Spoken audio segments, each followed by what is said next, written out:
साथियों, मानसून के इस सीजन में गुजरात में भी कई इलाकों में भारी बारिश हो रही है। देश में भी जिस प्रकार से बादल फटने की एक के बाद एक घटनाएं घट रही हैं, और जब टीवी पर विनाश लीला देखते हैं तो अपने आप को संभालना मुश्किल हो जाता है। मैं सभी प्रभावित परिवारों के प्रति मेरी संवेदना व्यक्त करता हूं। प्रकृति का ये प्रकोप पूरे मानव जात के लिए, पूरे विश्व के लिए, पूरे देश के लिए चुनौती बना हुआ है। केंद्र सरकार सभी राज्य सरकारों के साथ मिलकर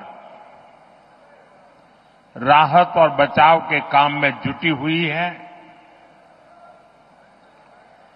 साथियों, गुजरात की ये धरती दो मोहन की धरती है।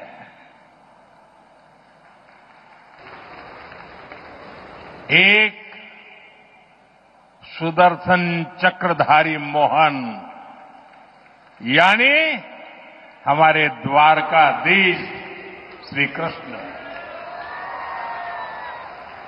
और दूसरे चरखाधारी मोहन यानी साबरमती के संत पूज्य बापू।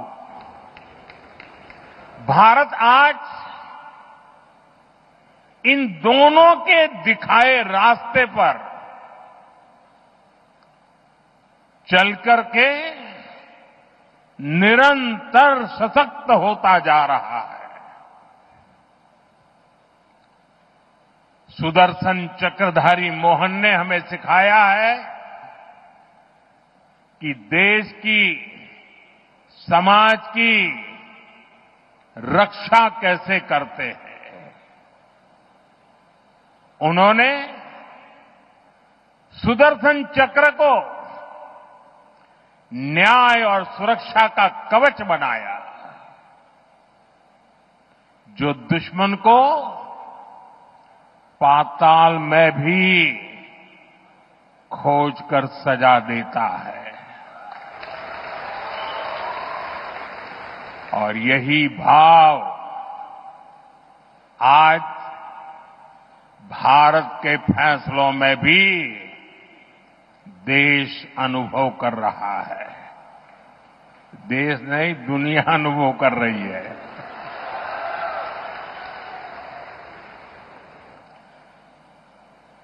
આપણા ગુજરાતે તો અને અમદાવાદે બધા જૂના કેવા દિવસો જોયા છે, જ્યારે હુલ્લડબાજો,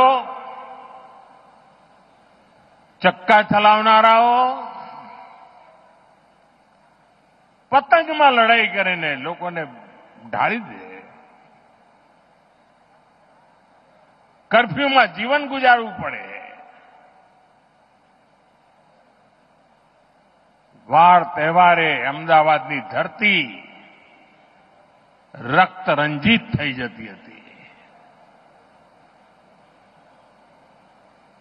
आतताइयों, ये हमारा खून बहाते थे, और दिल्ली में बैठी कांग्रेस सरकार कुछ नहीं करती थी।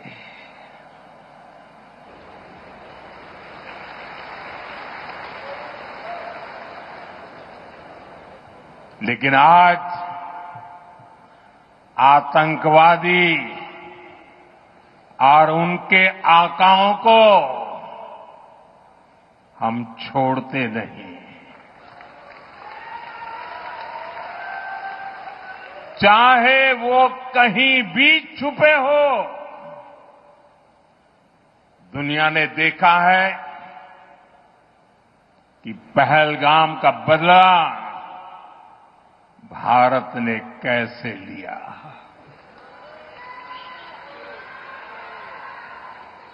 22 મિનિટમાં બધું સફા ચટ કરી નાખ્યું।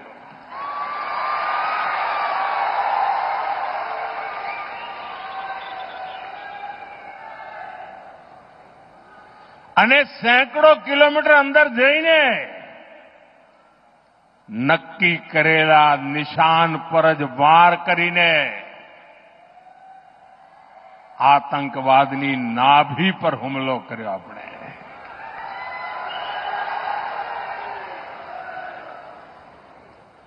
ऑपरेशन सिंदूर हमारी सेना के शौर्य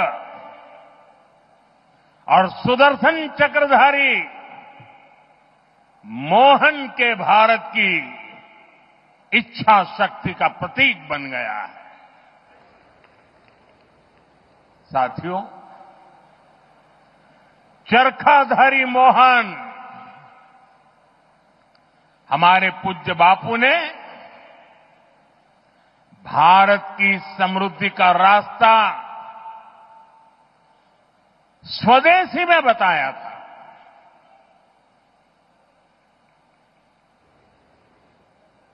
हमारे यहां साबरमती आश्रम है। ये आश्रम इस बात का साक्षी है कि जिस पार्टी ने उनका नाम लेकर दशकों तक सत्ता सुख भोगते रहे, उसने बापू की आत्मा को कुचल दिया। उसने स्वदेशी के बापू के मंत्र के साथ क्या किया? आज आपने पिछले कई वर्षों से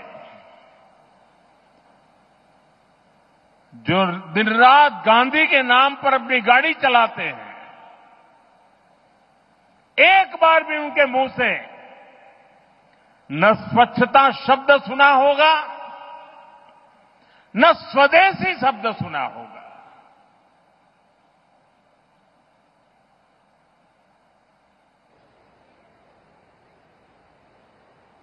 ये देश समझ ही नहीं पा रहा है कि उनकी समझ को क्या हुआ है।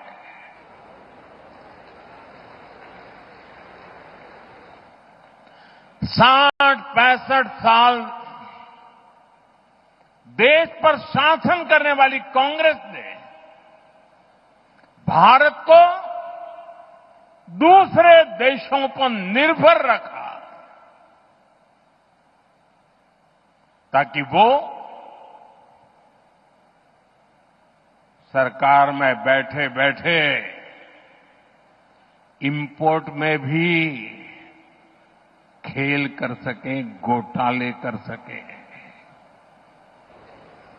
लेकिन आज भारत ने आत्मनिर्भरता को विकसित भारत के निर्माण का आधार बना दिया है। अपने किसानों, अपने मछुआरों, अपने पशुपालकों, अपने उद्यमियों के दम पर भारत तेजी से विकास के रास्ते पर चल रहा है। आत्मनिर्भरता के रास्ते पर आगे बढ़ रहा है।